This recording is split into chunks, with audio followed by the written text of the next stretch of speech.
Tomorrow.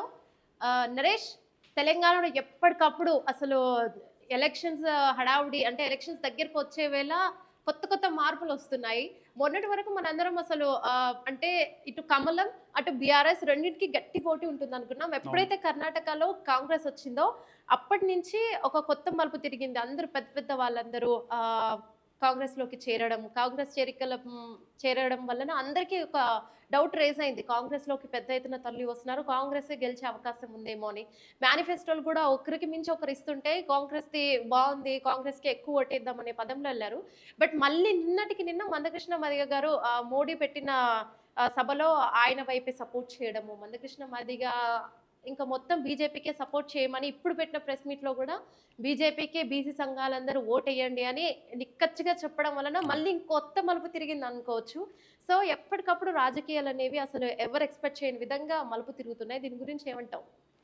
ఒక్కసారి మీరు అన్నట్టు ముఖ్యమంత్రి, బీసీ ముఖ్యమంత్రి ఈ నినాదం బీజేపీ తీసుకుందంటే ఒకసారి గతం చరిత్ర చూసుకుంటే కనుక ఒక్కసారి అనుకుంటా ఒక ఎస్సీ మాల సామాజిక వర్గానికి చెందినటువంటి దామోదర సంజీవయ్య ఆయన ఒకసారి ముఖ్యమంత్రి అయ్యాడు.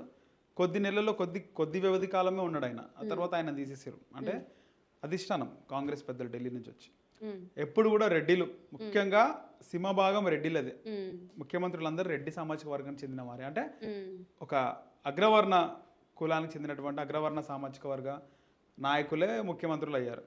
అయితే 1982 తర్వాత 83లో జరిగినటువంటి ఎన్నికల్లో మొట్టమొదటిసారి అనుకుంటా ఒక కమ్మ కులానికి చెందినటువంటి వ్యక్తి ముఖ్యమంత్రి అవ్వడం జరిగింది, నందమూరి తారక రామారావు గారు.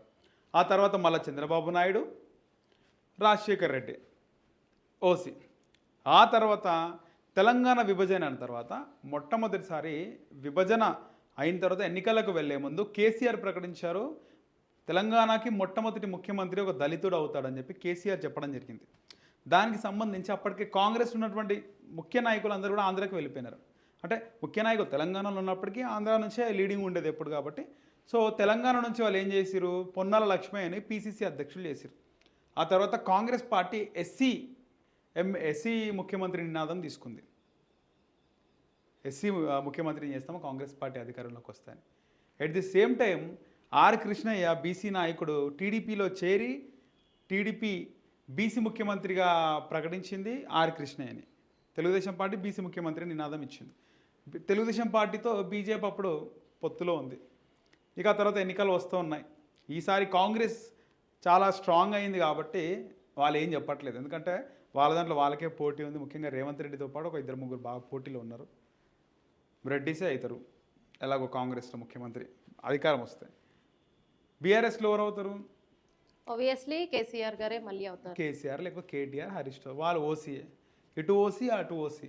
అందుకే బీజేపీ ఏం చేసిందంటే బీసీ ముఖ్యమంత్రి నినాదం తీసుకుంది. అందులో ముఖ్యంగా ఈటెల రాజేందర్ ఈటెల రాజేందర్ ఒక ముదిరాజ్ సామాజిక వర్గానికి చెందినటువంటి నాయకుడు. తెలంగాణలో బీసీలో అధిక భాగం ఉంది ముదిరాజులు, అంటే జనాభా వాళ్ళది ఎక్కువ ఉంది. సో అన్ని కలిసి వస్తాయి. ఇటు ఈటెల రాజేందర్ కూడా బూస్టింగ్ ఉంటుందని బీసీ ముఖ్యమంత్రి నినాదం తీసుకుంది. బీసీ ముఖ్యమంత్రి నినాదమే తీసుకోకుండా మనతో పాటు ఎస్సీలు కూడా ఉంటే బాగుంటుంది. బీసీలు ఉన్నప్పుడు ఎస్సీలు ఉంటుంది కాబట్టి అక్కడ మందకృష్ణ మాదిగ ఆయనతోని పారెడ్ గ్రౌండ్లో ఒక సమావేశం ఏర్పాటు చేసి ఆయన ఏడవడము, అంటే మాకు ఏదైతే రిజర్వేషన్ వాళ్ళు పోరాడుతున్నారు ఎప్పటి నుంచో, అంటే వర్గీకరణ, ఎస్సీ వర్గీకరణ కోరుతున్నారో ఆ వర్గీకరణ మేమే చేస్తామని మోదీ చెప్పడము, ఈయన అక్కడ ఏడవడము. బీజేపీ స్టార్ట్ ఏంటంటే ఎస్సీలు, ముఖ్యంగా ఎస్సీలు అందరూ కూడా బీజేపీ వైపు ఓట్లు వేస్తారని చెప్పి అనుకుంటున్నారు. కానీ అక్కడ మనకు కూడా తెలుసు అనుకున్నంత ఎస్సీలు ఎవరు కూడా బీజేపీ వైపు ఉండరు. రైట్. అంటే నరేష్, ఇక్కడ ఏంటంటే మందకృష్ణ మాదిగ గారు డైరెక్ట్గా చెప్పారు బీసీ వర్గీకరణ అంటే ఇప్పుడు బీసీ సంఘాలు మొత్తం కూడా ఐక్యం కావాలి, బీజేపీకే ఓటు వేయాలి, మీరందరూ ఒక అంటే అందరూ ఒక మాట మీద ఉండాలి అని డైరెక్ట్గా చెప్పారంటే కర్ణాటకలో కాంగ్రెస్ ఏం చెప్పింది, అంతకుముందు సిద్ధరామయ్య గారు వీళ్ళందరూ గెలవక ముందు ఏం చెప్పింది, ఎస్సీల వర్గీకరణ చేసి కేంద్రానికి పంపిస్తామని చెప్పారు.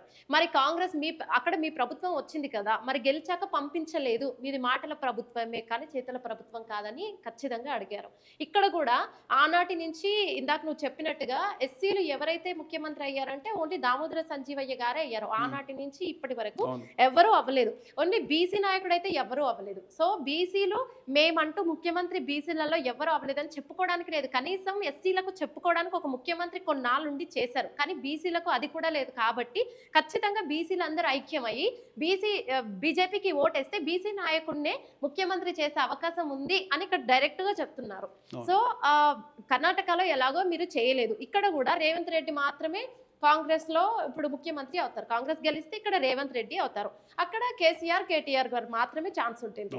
సో, ఇది ఇప్పుడు అంటే ఎన్నికల వేళ ఇంకా 15 రోజులు ఉంది అనంగా ఇప్పుడు ఎవరు అనుకోకుండా మందకృష్ణ మాదిగ గారు అటు సపోర్ట్ చేయడం వలన ఇప్పుడు ఎస్సీ వర్గీకరణ చేసి కేంద్రానికి పంపిస్తామని డైరెక్ట్‌గా చెప్పారు. బీసీ నాయకుడిని ముఖ్యమంత్రి చేస్తామని చెప్పారు. ఇంకేం కావాలి?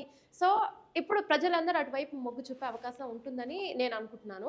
కానీ ఎంతవరకు ఎస్సీలందరూ ఐక్యమై బీజేపీకి ఓటేస్తారనుకుంటున్నారు? అంటే మనందరికీ తెలుసు ఎప్పటినుంచో హిందూయిజాన్ని గట్టిగా చాటి చెప్పేది ఈసారి ఆ విషయం తెరపైకి రావట్లేదు అసలు. కమలం గుర్తు. అంటే బీజేపీ వాళ్ళే ఎప్పుడు హిందూయిజం అంటూ ఉంటారు. మరి ఇన్ని రోజులు ఎస్సీల గురించి మాట్లాడింది ఇప్పుడే సడన్‌గా ఎందుకు ఎలక్షన్ టైంలో మాట్లాడవలసి వచ్చింది? ఇందులో ఏమైనా ఆంతర్యం ఉంటుందా? ఒకవేళ బీజేపీ గెలిస్తే బీసీ నాయకులు నిజంగా ముఖ్యమంత్రిని చేస్తుందా అనే డౌట్స్ కూడా చాలా మందికి ఉంటాయి. వాస్తవానికి మందకృష్ణ మాదిగ గతంలో రేవంత్ రెడ్డిని కలవడం జరిగింది. ఎన్నికలకు ముందు ఒక 2-3 నెలల ముందు కలిసి మాకు వర్గీకరణ అవసరము చేయాలి, కాంగ్రెస్ ప్రభుత్వం కాంగ్రెస్ పెద్దలు చేయాలి అని చెప్పేసి అక్కడ రేవంత్ రెడ్డిని కలిసినప్పుడు రేవంత్ రెడ్డి విముఖత చూపించిండు, సుముఖత చూపించలేదంటే ఆయన ఇంట్రెస్ట్ చూపించకుండా ఏదో మాట్లాడేసినాను, ఇది కాదు పద్ధతి, ఇది అయ్యే పని కాదన్నట్టు మాట్లాడినప్పుడు రేవంత్ రెడ్డి పైన విరుచుకుపడ్డాడు మందకృష్ణ మాదిగ. అసలు రేవంత్ రెడ్డి ఏం లీడరు అని చెప్పి తిట్టడం జరిగింది. అదొకటి కారణం. రెండోది బీజేపీ వైపు వెళ్ళడానికి అదొక కారణం మందకృష్ణ మాదిగ. రెండో కారణం ఏంటంటే ఇప్పుడు ఎస్సీలో ముఖ్యంగా అధిక శాతం ఎన్నో కులాలు ఉన్నప్పుడు 58 కులాలు అంటారు ఎస్సీలో, కానీ ఎక్కువగా మాలలు మాదిగలు. ఎస్సీ కులంలో మాదిగలు ఒకవైపు, మాలలు ఒకవైపు. వర్గీకరణ మాలలపైనే మాదిగల పోరాటం, మాలలపైన మాదిగల పోరాటం. అంటే మాలలకు మాదిగలకు ఒకటే రిజర్వేషన్ ఉంది, మాకు మాలల కంటే ఎక్కువ రిజర్వేషన్ కావాలని చెప్పేసి మందకృష్ణ మాదిగ పోరాటం. ఇక్కడ మందకృష్ణ మాదిగ ఎవరి మీద పోరాటం చేస్తుండు? తన సొంత కులము, తన సొంత సామాజిక వర్గమైనటువంటి మాలల మీదనే, ఎస్సీలోనే వర్గీకరణ చేయమని, ఎస్సీల పైనే ఆయన సొంత కులం అంటే ఎస్సీల పైన అంటే మాలల పైనే మాదిగల పోరాటంకి మందకృష్ణ మాదిగ ముందుకెళ్తున్నాడు, సిద్ధమైంది ఆయన. అయితే రేవంత్ రెడ్డి విముఖత చూపించిండు. ఇంకో కారణం కూడా ఉంది ఆయన బీజేపీ వైపు వెళ్ళడానికి. ఇక్కడ రేవంత్ రెడ్డి గద్దర్ చనిపోయినప్పుడు ఇంటికి తీసుకొస్తాము, ఎందుకంటే స్వయంగా నేను గద్దర్ కుమారుడిని నేను ఇంటర్వ్యూ చేసినప్పుడు ఆయన నాకు ఈ విషయం స్వయంగా చెప్పిండు. ఆయన చనిపోయినాక ఇంటికి తీసుకెళ్తున్నాం అన్నా అని చెప్పేసి మన జింకానా గ్రౌండ్స్, ఈ మందకృష్ణ మాదిగ ఏదైతే మోదీ సభలో ఉన్నాడో జింకానా గ్రౌండ్స్కి వెళ్ళేటప్పటికి రేవంత్ రెడ్డి కాల్ చేసినట్ట, అన్న ఇంటికి తీసుకెళ్తున్నాము డాడీ బాడీని, అంటే ఇంటికాడ ఏడ సరిపోతుంది నీకు ప్లేసు, కొన్ని వేలాది మంది లక్షలాది మంది ప్రజలు వస్తారు, ప్లేస్ సరిపోదు, ఎందుకు తీసుకెళ్తున్నాను? లేదన్నా పర్మిషన్ ఇస్తారో లేదో, నేను ప్యారెడ్ గ్రౌండ్ అనుకున్నాం కదంటే ప్యారెడ్ గ్రౌండ్ కాదు, ప్యారెడ్ గ్రౌండ్ సెంట్రల్ చేతిలో ఉంటుంది, మళ్ళీ ఆర్మీ ఆఫీసర్ని వాళ్ళందరినీ కలవాలి, ఎల్బీ స్టేడియంలో పెడదాం నడువు అంటే, మళ్ళీ ఒప్పుకుంటారా అన్న ఎల్బీ స్టేడియంలో పెట్టడానికి అంటే, ఎవడాడు ఒప్పుకునేది, నడు తాళాలు వలగొట్టించి నేను లోపల పెట్టిస్తున్నాడు, మననోడు అడుగుంటాడు అని చెప్పి రేవంత్ రెడ్డి స్వయంగా ఎల్బీ స్టేడియం గేట్లు ఓపెన్ చేయించి లోపల పెట్టిండు. అంటే ఇక్కడ గద్దర్ కూడా ఎస్సీ సామాజిక వర్గం గద్దర్, కానీ గద్దర్ ఎస్సీ మాల, ఇక్కడ మందకృష్ణ మాదిగ ఎస్సీ మాదిగ. సో ఇక్కడ మాలల వైపు రేవంత్ రెడ్డి ఉన్నాడు, గద్దర్ కూడా కాంగ్రెస్కి చాలా క్లోజ్గా ఉన్నాడు, సోనియా గాంధీతో రాహుల్ గాంధీతో చాలా క్లోజ్గా సన్నిహితంగా మెలిగిండు. రీసెంట్గా రాహుల్ గాంధీని ఆయన ముద్దాడిండు, ఇవన్నీ కూడా జరిగినాయి. ఆయన కూడా కాంగ్రెస్ పార్టీ అంటే అభిమానం గద్దర్కి ఎప్పటి నుంచి, వివేక్ వాళ్ళ ఫాదర్ వెంకటస్వామి ఉన్నప్పటి నుంచి. సో ఇవన్నీ వాళ్ళు కాంగ్రెస్ బెల్టే. దానికి సంబంధించి రేవంత్ రెడ్డి గద్దర్ చనిపోయిన తర్వాత ఫుల్ సపోర్ట్ ఇవ్వడము, గద్దర్ని కాంగ్రెస్ పార్టీ హక్కున చేర్చుకుంది అన్నట్టుగా, గద్దర్ సపోర్ట్ మొత్తం కాంగ్రెస్ పార్టీ, గద్దర్ మొత్తం కాంగ్రెస్ పార్టీ, కాంగ్రెస్ అంతా గద్దర్కి సపోర్ట్ అన్నట్టుగా ఉన్నాడు. సోనియా గాంధీ వచ్చినప్పుడు కూడా గద్దర్ చిత్రపటం కాడ ఫోటోకి పూలదండ వేసి నివాళులు అర్పించారు. సో ఇవన్నీ కూడా జరిగినాయి. అంటే గద్దరు మావోడు అని చెప్పే ప్రయత్నం రేవంత్ రెడ్డి చేసిండు. సో అప్పుడు ఏమవుతుంది, మా ఎస్సీలో మాలలు మాదిగలు మందకృష్ణ మాదిగ అయితే మాలలు గద్దరు. సో గద్దర్ మావాడని కాంగ్రెస్ అన్నప్పుడు ఇక మాలలకి సపోర్ట్ ఇస్తుంది కాంగ్రెస్ పార్టీ అని గ్రహించిన మందకృష్ణ మాదిగ అపోజిట్లో ఎవరున్నారు, బీజేపీ ఉంది, ప్రధాని మోడీ, ఆయన ముందు సభ పెడితే బాగుంటుంది, రేపు వర్గీకరణ అవుతుందా అవ్వదా పక్క పెట్టేస్తే ఈయనకు ఒక మైలేజ్ అనేది ఉంటుంది కాబట్టి ఇదంతా పొలిటికల్ స్ట్రాటజీ. గతంలో మందకృష్ణ మాదిగ ఏదైతే మహాజన్ సోషలిస్ట్ పార్టీ అని చెప్పేసి ఈ ఎంఆర్పిఎస్ని పార్టీగా మలిచి వచ్చే ఎన్నికల్లో పోటీ చేస్తుంది పార్టీ, నేను రాజకీయ రణక్షేత్రంలో పోతున్నాను, మా పార్టీ నుంచి కూడా పోటీ చేస్తారా అన్నారు. మళ్ళీ ఆ ఊసే లేదు. అందరు పొలిటికల్ స్ట్రాటజీస్ ఇవన్నీ. ఎస్సీలందరూ బీజేపీ వైపు ఉన్నారా అంటే చాలామందికి తెలుసు. బీజేపీలో చాలామంది ఎస్సీల కంటే ఎక్కువగా వేరే అదర్ క్యాస్ట్లు ఎక్కువ వాళ్ళు ఉంటారు, ఎక్కువ హిందూజం భావజాలం. ఇంకో విషయం ఏంటంటే హిందూయిజం భావజాలానికి ఎస్సీలకు చాలా తేడా ఉంది. హిందూస్కి యాంటీ ఎస్సీలు, హిందూస్కి యాంటీ ఎస్సీలు. ఎందుకంటే హిందువులను నమ్మేవాళ్ళు, హిందూ దేవుళ్ళను పూజించే వాళ్ళు ఎస్సీలను గతంలో గుడిలోకి రానివ్వలేదు. ఇదంతా ఎస్సీలకు ఇష్టం ఉండదు. బ్రాహ్మణ దూరం పెడతారు. దేవుడు ఉట్టి బ్రాహ్మణులకే సొంతం అన్నట్టు మీరు ఉంటారు, అగ్రవర్ణాలకే దేవుడు సొంతం అయినప్పుడు మేమెందుకు మీతో కలుస్తామని చాలామంది ఇప్పటికీ గుడిలోకి వెళ్ళరు. చాలామంది అంబేద్కర్ని నమ్ముతారు, చాలామంది క్రిస్టియానిటీలో పోయినారు. కానీ హిందూస్కి ఇక్కడ ఎస్సీలకు చాలా తేడా, డిఫరెన్స్ కూడా ఉంది, గ్యాప్ అనేది ఉంది. అది ఎప్పటికీ ఫిల్ కాదు. ఎందుకంటే వీళ్ళు వ్యతిరేకిస్తారు, ఎట్ ది సేమ్ టైం వాళ్ళు కూడా వ్యతిరేకిస్తారు. వాళ్ళు ఎస్సీలను దూరం పెడతారు. ఎస్సీలు కూడా అంబేద్కర్ గారి జయంతి అయినప్పుడు కానీ ఏమైనా సభలు అయినప్పుడు కానీ కోమటోళ్ళు బాపనోళ్ళు అని చెప్పి పాటలు పాడుతుంటారు వ్యతిరేకంగా. అంటే గతంలో జరిగినటువన్నీ వాళ్ళు ఎప్పుడు మళ్ళీ రిమైండ్ చేస్తుంటారు. ఆ గ్యాప్ అనేది ఎప్పుడు ఉండిపోతుంది, అలాగే ఉండిపోతుంది, ఫిల్ కాదు అది. రైట్. ఇప్పుడు బీజేపీ ఒకవేళ గెలిచినా కూడా ఈ ఎస్సీ వర్గీకరణ జరిగి కేంద్రానికి వెళ్తుందని నువ్వు అనుకుంటున్నావా? లేదంటే హిందూయిజం అంటే ఒకప్పుడు ఎలా ఉండేది, ఎస్సీలను ఎలా దూరం పెట్టేది? నువ్వు అన్నావు ఇందాక, ఒకప్పటి నుంచి అగ్రవర్ణాలకు మాత్రమే దేవుడు సొంతం, బ్రాహ్మణులకు మాత్రమే దేవుడు కరుణిస్తాడా అనే యాంగిల్లో ఎస్సీలు కూడా ఆలోచించేవాళ్ళు. ఎందుకంటే వాళ్ళని దూరం పెట్టడం వల్లనే ఆలోచించేవాళ్ళు. సో ఇలా జరుగుతుంది సమాజంలో, ఇలా జరుగుతుంది, బీజేపీ దాన్ని ఇంకా ఎక్కువ ఎంకరేజ్ చేస్తుందని ఎస్సీలు అనుకునేవాళ్ళు. ఇప్పుడు సడన్ గా బీజేపీకి సపోర్ట్ చేయండి అని మందకృష్ణ మాదిగ అనడం మీద ఇప్పుడు ఎస్సీలు అంతా ఎలా ఆలోచిస్తూ ఉంటారు? ఒకవేళ ఓటు వేస్తే నిజంగానే వర్గీకరణ జరుగుతుందా, లేదంటే హిందూయిజం అని చాటి చెప్పేవాళ్ళు నిజంగానే అందరినీ ఎస్సీలని కలిపేస్తారా, నిజంగానే గుళ్ళల్లోకి రాణిస్తారా, హిందూయిజం లాగే మమ్మల్ని కలిపి చూస్తారా అనే ఒక డౌట్ కూడా ఉంటుంది కదా. ఇప్పుడు ముఖ్యంగా ఇక్కడ మాట్లాడుకోవాలంటే చర్చ నిజంగా ఎస్సీలు అంటే మందకృష్ణ మాదిగ వైపు ఉన్నారు, బీజేపీకి సపోర్ట్ చేస్తారు అన్నప్పుడు మనం ఇది చర్చిస్తే బాగుంటుంది. ఇక్కడ ఏంటంటే మందకృష్ణ మాదిగ వైపు ఎంతమంది ఎస్సీలు ఉన్నారు అన్నది ఎస్సీలకు తెలుసు. ఎందుకంటే ఎస్సీలు అన్ని పార్టీల్లో ఉన్నారు. దళిత బంధు తీసుకున్నటువంటి ఎస్సీలు కంపల్సరీగా కారు గుర్తుకే వేస్తారు. దళిత బంధు ఆశించే ఎస్సీలు కంపల్సరీగా కారు గుర్తుకే వేస్తారు. తెలంగాణను అభిమానించే కాంగ్రెస్ను అభిమానించే తెలంగాణ వాదులు కాంగ్రెస్కే వేస్తారు, చేయికే వేస్తారు. ఇక్కడ నీకు మెజారిటీ భాగము 70-80% ఇక్కడనే డివైడ్ అవుతాయి ఓట్లు.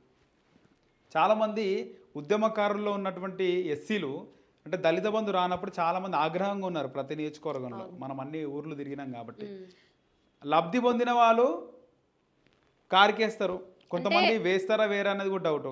లబ్ధి పొందని వాళ్ళు, ఆశ ఉన్న వాళ్ళు కారుకేస్తారు, ఆశ లేని వాళ్ళు ఇంకా మాకు రాలేదు, ఇవ్వరు, మాకు రాదు, మమ్మల్ని దూరం పెట్టిరు, మేము ఇంత ఉద్యమం చేసామన్న ఉన్నటువంటి ఎస్సీలు అందరూ కాంగ్రెస్కి వేస్తారు. సో బీజేపీకి వేసే వాళ్ళు చాలా తక్కువ. కానీ నరేష్ ఇక్కడ ఏంటంటే దళిత బంధు ప్రవేశపెట్టాక ఇప్పుడు దళితులలో పాలిటిక్స్ లోకి వచ్చే వాళ్ళు చాలా తక్కువ మంది ఉంటారని చెప్పుకోవచ్చు. చాలా మంది వెనకబడే ఉంటారు. సో అలాంటప్పుడు ఒక లీడర్ వెనకాల తిరిగే కార్యకర్తలు కావచ్చు, టీఆర్ఎస్ కి సంబంధించిన లీడర్లు కావచ్చు, వాళ్ళ దగ్గర వాళ్ళ కింద ఉన్న కార్యకర్తలు వాళ్ళ దళిత బిడ్డలకు మాత్రమే దళిత బంధు పథకాన్ని అమలు చేసుకున్నారు. వేరే దూరంగా ఉండే దళితులకి, పాలిటిక్స్ లోకి ఎంటర్ అవ్వని వాళ్ళకి, అసలు ఇక్కడ లేని వాళ్ళకి ఎవరికి దళిత బంధు అప్లై కాలేదు అనే ఒక మాట కూడా తెర మీద ఉంది. సో మళ్ళీ బీఆర్ఎస్ వస్తే అలాగే అవుతుండొచ్చు. అంటే దగ్గర వాళ్ళకి, కార్యకర్తలకు మాత్రమే ఇలాంటి పథకాలు అందుతూ ఉంటాయి అని చెప్పి కూడా చాలా మీరు అన్నది రైటే. కేసీఆర్ చేసింది 100కి 100 రూపాయలు. ప్రతి నియోజకవర్గంలో 100 మందికి దళిత బంధు వచ్చింది. ప్రతి నియోజకవర్గంలో 100 మందికి వచ్చింది. ఎస్సీలు ప్రతి నియోజకవర్గంలో ఏ నియోజకవర్గం తీసుకున్నా 20,000 పైనే ఉంటారు ఎస్సీలు. అంటే మాలలు, మాదిగలు, కొంతమంది బుడగజంగం అంటారు, రకరకాల వాళ్ళు ఉంటారు. కాకపోతే ఎక్కువగా మాలలు, మాదిగలు ఎస్సీలో 20,000 పైన ఉంటారు ప్రతి నియోజకవర్గంలో. 20,000 ఎక్కడ, 100 మంది ఎక్కడ? 20,000లో 100 మంది ఎంత పర్సెంటేజ్? ఆ 100 మందికి ఇచ్చాడు. అక్కడ నిధులు 100 మందికే కేటాయించారు. ఆ 100 మందిలో కూడా బీఆర్ఎస్కి, కేసీఆర్ పార్టీకి పనిచేసిన వాళ్ళకే ఇచ్చారు. టు బీ ఫ్రాంక్ మాట్లాడుకోవాలంటే అక్కడ ఎమ్మెల్యే ఉన్నా ఎమ్మెల్యే లేని చోట్ల కలెక్టర్ గారు ఆయన వ్యవహరించారు. బీఆర్ఎస్కి పనిచేసిన ఉద్యమకారులు ఎస్సీల కడుపు నింపడానికే ఈ దళిత బంధు తీసుకొచ్చింది. ఫస్ట్ ఏ పార్టీ అయినా కూడా, గతంలో తెలుగుదేశం పార్టీ అయినా కూడా మనం గతంలో మాట్లాడుకున్నాం. గతంలో తెలుగుదేశం పార్టీ రేషన్ షాపులు ఇచ్చింది, కాంగ్రెస్ పార్టీ రేషన్ షాపులు ఇచ్చింది. ఎవరికి వచ్చినాయా రేషన్ షాపులు? అంటే ప్రభుత్వ పథకాలు ఎవరికి వచ్చినాయి? పార్టీకి పనిచేసిన వాళ్ళు, లేకపోతే ఎమ్మెల్యేకి సొంత మనుషులకే వచ్చినాయి. ఏ పార్టీ అధికారంలోకి వచ్చినా ఫస్ట్ ఏం చేస్తుందంటే తన సొంత కార్యకర్తలకు, సొంత మనుషులకు, సొంత పార్టీ వర్కర్స్ కడుపు నింపుతుంది. సో కేసీఆర్ అదే చేసిండు. కేసీఆర్ చేసిన దాంట్లో తప్పేం లేదు, అదే చేసిండు. ఎప్పుడైతే ఒక ముఖ్యమంత్రి మన కార్యకర్తలకి, మన పార్టీలో దగ్గరికి ఉన్న వాళ్ళకి కాకుండా అన్ని నియోజకవర్గాల్లో అందరి ప్రజలకి అందుతున్నాయా లేదా అని చూసినప్పుడే సఫలం అవుతారు. అది కరెక్టే. కాకపోతే ఏంటంటే ఫస్ట్ ఇక్కడ కార్యకర్తలు ఏం చేస్తారంటే, నేను గ్రౌండ్లో వెళ్ళి అడిగినప్పుడు మీకెందుకు దళిత బంధు, చాలా మంది గరీబ్ వాళ్ళు ఉన్నారు కదా ఈ నియోజకవర్గంలో, వాళ్ళకి వస్తే బాగుంటుంది అంటే, చూడు బాయ్ సాబ్, నేను 20-30 ఏళ్ళ నుంచి నేను బీఆర్ఎస్ జెండా పట్టుకున్నాను. కేసీఆర్ పార్టీ పెట్టినప్పటి నుంచి 2001 నుంచి పార్టీకి నేను పని చేస్తున్నాను. నేను ఒకటే పని, ఉద్యమం చేసుకుంటున్నాను. నేను జాబ్ చేయలేదు, ఏం చేయలేదు, ఇందులోనే తిరుగుతున్నాను. నాకు ఇంట్రెస్ట్ పార్టీ కోసం, నేను నా లైఫ్ మొత్తం సాక్రిఫైస్ చేసిన. ఇక ఈ పథకాన్ని నేను తీసుకోకపోతే ఎందుకు ఇన్ని రోజులు చేసి అని కూడా వాళ్ళు చెప్తున్నారు. వాళ్ళు చెప్పిన దాంట్లో కూడా న్యాయం ఉంది అనిపించింది నాకు. సో కేసీఆర్ గారు ఫస్ట్ చేసింది ఇది. కాకపోతే వచ్చే విడతలలో చాలా మంది దళితులకు వస్తాయి, చాలా మంది అర్హులకు డబుల్ బెడ్రూమ్లు, ఇవన్నీ కూడా వచ్చే అవకాశం అయితే ఉంది పక్క. రైట్, చూద్దాం. ఎప్పటికప్పుడు ఎన్నికల వేళ అసలు అనుకోని మార్పులు జరుగుతూ ఉన్నాయి.